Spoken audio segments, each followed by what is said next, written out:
Conçu par une société chinoise, le Fido X est le digne successeur du Fido D11 qui connaît aujourd'hui un grand succès. Non, c'est la photo du vélo, pas de ça. Faut excuser le monteur, hein, c'est un stagiaire que j'ai pris. Le Fido X est actuellement en précommande sur Indiegogo au prix de 830 € pour le modèle le plus sophistiqué et 730 € pour le modèle de base, encore appelé la version Light. Fido va débuter l'expédition de leur vélo à partir du mois de septembre.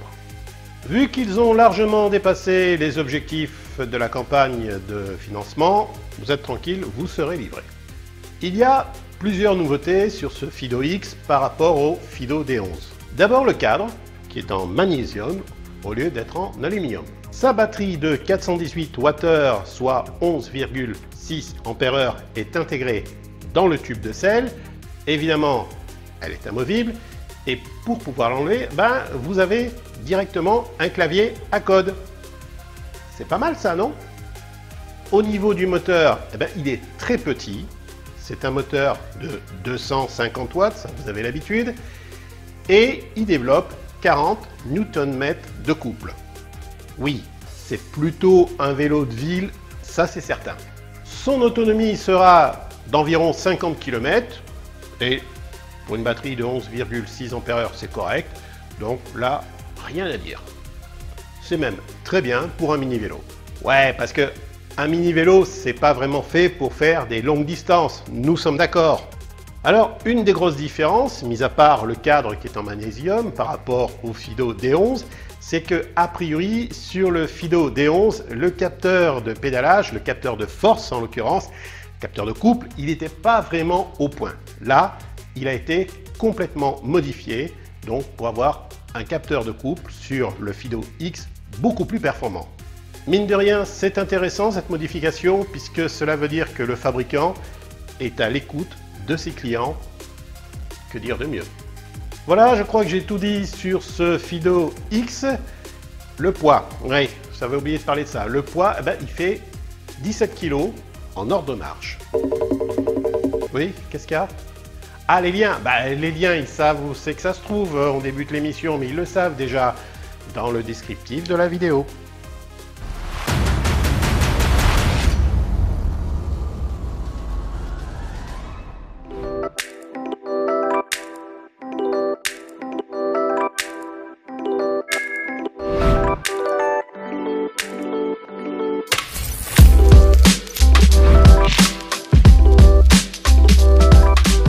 Grep est une marque que vous ne connaissez peut-être pas. C'est une marque croate, filiale du groupe Rimac, que vous ne connaissez certainement pas, et pourtant, ils fabriquent des supercars électriques. Alors, Grep, je les connais depuis longtemps. Leur spécialité, c'est des speedbikes, je dirais d'un esthétique discutable, mais aux performances ouf. Alors, ils font également des VTT au look assez massif. Là, ils viennent de sortir le T5, qui est un vélo urbain, un VTC, on va dire. La preuve, c'est qu'il est monté en 29 pouces, qui est généralement une dimension qu'on aime bien sur ce type de vélo. L'une des particularités très intéressantes de ce vélo, c'est son autonomie. Effectivement, il a à l'intérieur du cadre une très grosse batterie, puisqu'elle fait pratiquement 20 Ah. Ce qui lui permet d'avoir une vraie autonomie de 100 km et ça, c'est un régal. Il est propulsé par un moteur pédalier MPF de fabrication autrichienne et d'une programmation maison. Il dispose d'un couple de 90 Nm. Alors là, les enfants, le col du Tourmalet, les doigts dans le nez. C'est un vélo hyper connecté puisque d'origine il sera livré avec une carte SIM qui est intégrée dans le moteur. Question équipement, il se pose là puisque à ma connaissance c'est le seul vélo qui est équipé d'origine d'une dashcam avant et arrière. Vous allez également trouver en vrac un GPS, un écran TFT de 3 pouces, un système de verrouillage automatique, un éclairage avant et arrière, ça c'est normal, des freins à disque hydraulique, etc. Comme je vous ai dit, il est vraiment très bien équipé. Concernant son prix, eh ben, c'est 5 499 € plus environ 300 € de frais de livraison. Allez, pour une fois, c'est moi qui prends les commandes. Je vous donne ma carte. Vous voulez réfléchir un tout petit peu? Mais aucun souci, hein. Je vous laisse les liens, bien sûr, dans le descriptif de la vidéo. Vous m'appelez quand vous voulez, hein. For creating new memories. The Grape T5, where tech meets trek. Des études ont montré les bienfaits du vélo et du vélo électrique sur la santé. Mais utiliser un vélo à assistance électrique serait finalement plus bénéfique pour votre santé qu'un vélo mécanique. Pourtant, longtemps considéré comme un vélo de feignant, le VAE en France n'avait pas une bonne réputation. Les vendeurs de vélos ne voulaient pas toucher à ces machines qui étaient techniquement trop sophistiquées à leur goût. Il a fallu que des pionniers se lancent et que les grandes marques proposent des formations aux revendeurs pour que petit à petit les vélos électriques se retrouvent dans leurs boutiques. Du coup, le vélo électrique, VAE, s'est enfin démocratisé. Aujourd'hui, vous le savez, c'est un marché qui est en plein boom, en partie à cause de la crise du Covid. Mais alors, le vélo électrique, au niveau de la santé, meilleur ou pas? Eh bien, le résultat est très surprenant. Dans les deux cas, le vélo, c'est bon pour la santé. Mais le VAE a un petit plus que le vélo mécanique n'a pas. Explication. Sur un vélo normal, vous allez limiter votre effort. Ça vous est déjà arrivé, dans une montée, de poser le pied à terre parce que, justement, c'était trop dur. Et ne dites pas le contraire, on l'a tous fait. Avec le VAE, vous allez continuer à pédaler et du coup, habituer votre corps à l'effort physique tout en douceur, sans poser le pied par terre. Vous connaissez tous les bienfaits de la piscine, surtout si vous faites de la rééducation ou de la mise en forme. Eh bien, avec le VAE, c'est le même principe. Effectuer des efforts sans brutaliser votre corps. Se maintenir en forme sans même s'en apercevoir. Car avec un VAE, on va plus loin tout en étant confiant puisqu'on est assisté. Et du coup, on fait des efforts pendant plus longtemps. Bref, on bouge plus longtemps et comme vous le savez, bouger, c'est bon pour la santé. C'est bon également pour le moral et c'est bon également pour booster son immunité naturelle. Et ça, je crois, vu les circonstances, on en a bien besoin en ce moment. Le VAE permet de limiter l'effort et d'agir sur la longueur et non pas sur l'intensité. Sur un vélo classique, vous devez forcer pour passer le cap, voire vous mettre en danseuse pour pouvoir justement grimper. Arriver en haut du col ou en haut de la pente, il va falloir s'arrêter pour reprendre son souffle parce que la plupart du temps, on a les jambes coupées. Vous venez de faire un effort intense et si vous n'avez pas de l'entraînement, vous risquez effectivement l'accident. Avec un VAE, ce risque est pratiquement nul. L'intensité est faible et vous allez pouvoir agir sur la longueur, surtout si vous n'avez pas une bonne condition physique ou si vous n'êtes pas très bien entraîné. Bref, le VAE va permettre de vous entraîner pratiquement sans vous en rendre compte. Et pourquoi pas de reprendre ou de découvrir le vélo sportif par la suite. Pour moi, le VAE reste un moyen de déplacement des plus agréables et qui nous offre un espace de liberté fantastique. Et la liberté, en ce moment, on en a bien besoin, non?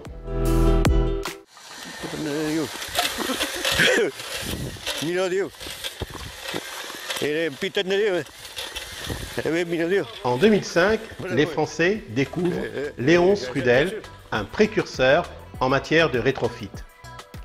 Je t'en apprends une bonne, hein Victor? Alors Victor, c'est l'un des cofondateurs de Noy. Ils sont trois, Victor, Raphaël et Clément.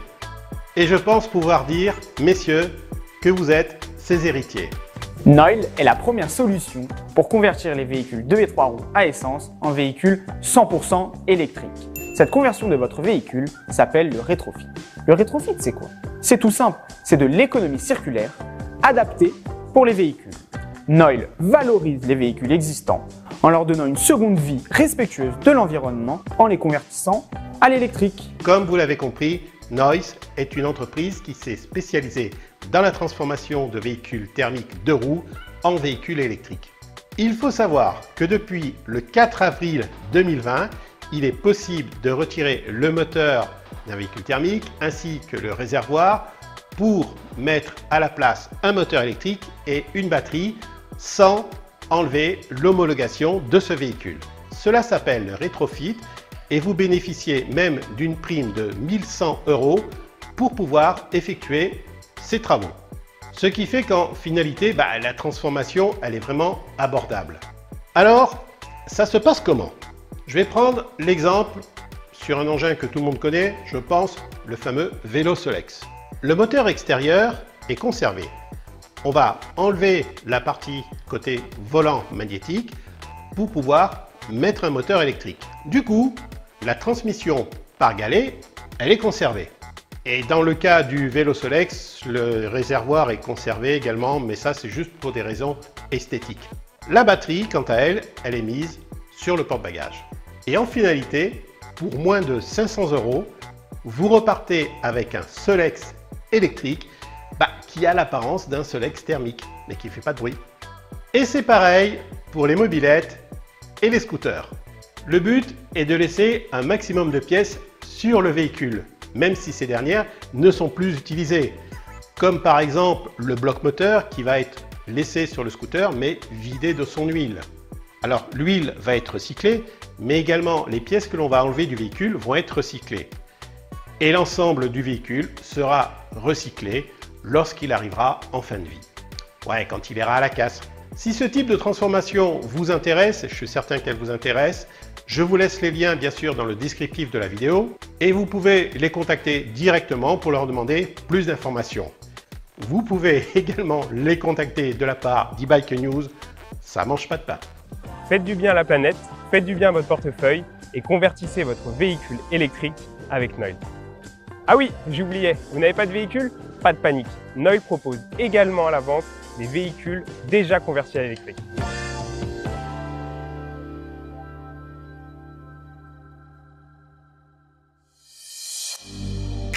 The brand new Addict Gravel is designed to be the pinnacle of what a gravel race bike should offer. Simply the ultimate gravel and adventure bike. Le Gravel est un vélo un peu flou dans notre esprit. C'est un espèce d'hybride entre un vélo de course et un vélo tout chemin. Pour faire simple, ça vous permet de rouler sur la route goudronnée pour vous rendre plus rapidement dans les petits chemins qui sentent bon la noisette. Ce petit chemin qui sent la noisette. Bon, Scoot vient de faire une remise à jour de sa gamme Addict. Son dernier né a toujours un cadre carbone, plus aérodynamique, plus léger et d'une géométrie beaucoup plus progressive. Le dégagement des roues a été augmenté de 45 mm et il y a davantage de support pour pouvoir mettre les sacoches. Cerise sur le gâteau, tous les câbles sont intégrés, sont dissimulés à l'intérieur du guidon et du cadre et ça franchement je trouve ça magnifique. Il est également beaucoup plus maniable et ça quel que soit le type de route. Au niveau du poids, nous sommes vraiment sur du très léger, sur de la plume puisque le vélo pèse 1 kg et 845 grammes. Oui, il s'agit de la version mécanique. J'ai aussi le droit de parler des vélos mécaniques, non? Ok, ça va. Pour la version électrique, le poids sera de 10,8 kg. Alors maintenant, on va parler un peu de prix.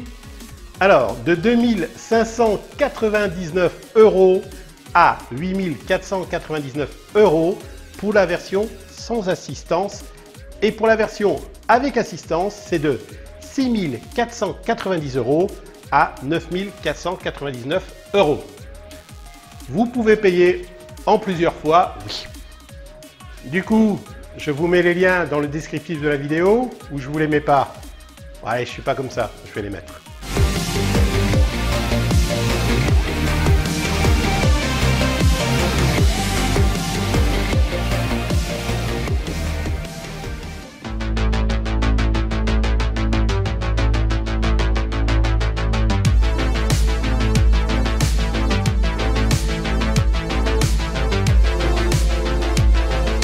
Petite nouveauté qui nous arrive d'Italie, le Waouh 775 et le Waouh 774.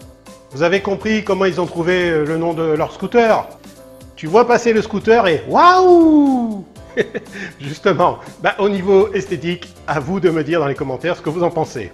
Sinon, la différence entre les deux modèles, elle est la suivante. Le 775, c'est l'équivalent à un 125 cm3 et le 774, c'est l'équivalent à un 50 cm3. Le 775 est propulsé par un moteur de 5000 watts et permet d'atteindre une vitesse de 85 km/h. Le 774 est propulsé par un moteur de 4000 watts et il permet d'atteindre une vitesse de 45 km/h puisque c'est l'équivalent de 49,9. Les deux scooters ont des batteries amovibles qui ont l'apparence des sacoches et ça je trouve qu'au niveau esthétique c'est pas mal et ça permet de conserver dessous la selle un coffre de 50 litres. Et puis je trouve que c'est plus pratique pour pouvoir les enlever et les recharger parce qu'on n'a tout simplement pas besoin par rapport à d'autres scooters de soulever la selle. Pour le 775, la batterie est une 72 volts avec une capacité de 42 ampères-heure, ce qui permet théoriquement et d'après le fabricant d'avoir une autonomie de 95 km. Pour le 774, c'est toujours du 72 volts, mais par contre la batterie ne fait plus que 34 ampères-heure et en option, vous pouvez avoir la batterie de 42 ampères-heure. Toujours d'après le fabricant, avec la 32 ampères-heure, vous allez avoir une autonomie de 80 km. Et si vous prenez l'option de la 42 ampères-heure, vous allez avoir une autonomie de 110 km. Ce qui est théoriquement logique. Les deux scooters ont trois modes de conduite, économique, ville et sport. Les deux scooters ont une marche arrière, un freinage régénératif et une télécommande. La classe quoi. Niveau tarif, c'est 4 250 € pour le 774 et 4 990 € pour le 775. Pour le moment, ils ne sont disponibles que en Italie, mais bon, je pense qu'ils vont pas tarder à arriver en France. Pour en savoir plus, vous allez directement sur leur site, dont les liens sont sur ma feuille de notes, mais également dans le descriptif de la vidéo.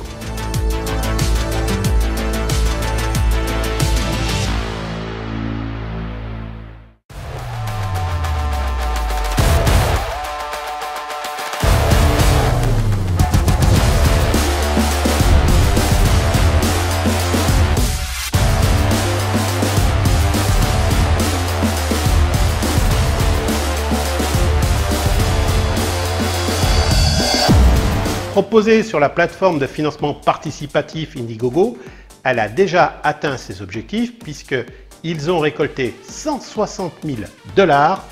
Donc la production va pouvoir commencer, ça va le faire. Concernant le prix, puisqu'elle est en précommande, c'est 1099 $. Et si vous attendez qu'elle sorte, ça sera 3000 $. C'est quand même une grosse différence, histoire de vous forcer un petit peu la main. Alors, pourquoi Transformer? Non, elle ne va pas se transformer en robot, mais en petite moto. Elle va pouvoir rouler à 38 km/h et grimper des pentes de 28%. Pour ça, elle a un moteur de 960 watts. Le fabricant promet une autonomie de 42 km. Il faut savoir qu'elle a une batterie de 48 volts et d'un peu plus de 10 ampères-heure. Alors là, je trouve personnellement qu'ils sont très optimistes. Elle possède trois modes de conduite, éco, moyen et fort. Alors les 45 km d'autonomie, ça sera en mode économique et sur terrain plat. Surtout qu'au niveau des pneumatiques, il faut savoir que c'est des petits trous de 10 pouces. Cette patinette, elle est entièrement personnalisable. Vous avez en tout 5 couleurs que vous pouvez choisir. Ce sont des capots amovibles que vous pouvez changer. Elle possède des suspensions pneumatiques à l'avant et à l'arrière. Il y a également des freins à disque mécaniques et la possibilité d'avoir des cale-pieds plus larges. Alors, pour Gérard, c'est obligatoire. Ouais, Gérard, c'est un copain qui a des palmes à la place des pieds. Vous l'avez compris, c'est une patinette qui n'est pas faite pour faire des longs trajets, mais plutôt pour s'éclater pendant à peu près une demi-heure. C'est un truc vraiment très fun, pour l'éclate quoi. compacte, elle se range facilement dans le coffre même d'une petite voiture. Et comme en plus vous pouvez la transformer en moto, c'est-à-dire vous pouvez enlever le grand guidon pour mettre le petit guidon pour que ça rentre plus facilement. Je vous mets les liens comme d'habitude et puis n'hésitez pas à m'envoyer des photos de vos exploits concernant cette petite transformer, surtout si vous vous portez acquéreur.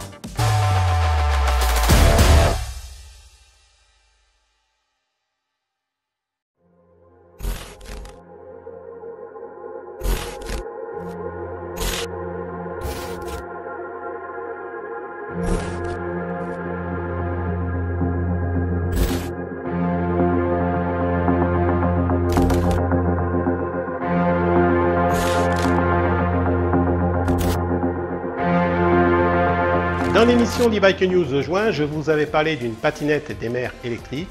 Et bien là, je vais vous parler d'un pédalo mécanique qui vole sur l'eau et qui inaugure certainement un nouveau sport. L'aventure de ce pédalo a commencé en 2013 à l'IUT d'Annecy. Chaque année, une quinzaine d'étudiants en génie mécanique ont travaillé sur ce projet. Ça fait 120 étudiants qui ont bossé là-dessus du coup. Bah oui, 15 étudiants pendant 8 ans. Bon, après avoir réalisé plusieurs prototypes dans le cadre de leurs études, ils ont apporté également énormément de modifications au niveau de la coque. Et voici enfin le premier modèle commercialisable. Car ce qui était au début un projet d'étudiant est devenu maintenant une affaire commerciale propulsée par une start-up. Au moment où l'émission sort, vous pouviez l'essayer le 22 juillet à Lyon et puis le 27 juillet, vous pouviez l'essayer à Annecy, sur le lac évidemment. Alors je sais ce que vous allez me dire, ouais mais Philippe, les dates elles sont passées. Rassurez-vous, il va y avoir d'autres dates. Vous allez sur leur Instagram tout simplement. Non, ne cherchez pas à relever leur Instagram, je vous mets les liens dans la vidéo, ça sera beaucoup plus simple, vous n'aurez qu'à cliquer dessus. Si vous avez envie de l'acheter, donc, je vais vous annoncer le tarif, c'est 12 000 € hors taxe. Et oui, c'est un engin de compétition fabriqué en petite série et sachez qu'il est déjà disponible à la livraison. Si vous voulez passer commande, vous allez directement sur leur site. Voilà. Oui, les liens, ils sont comme d'habitude.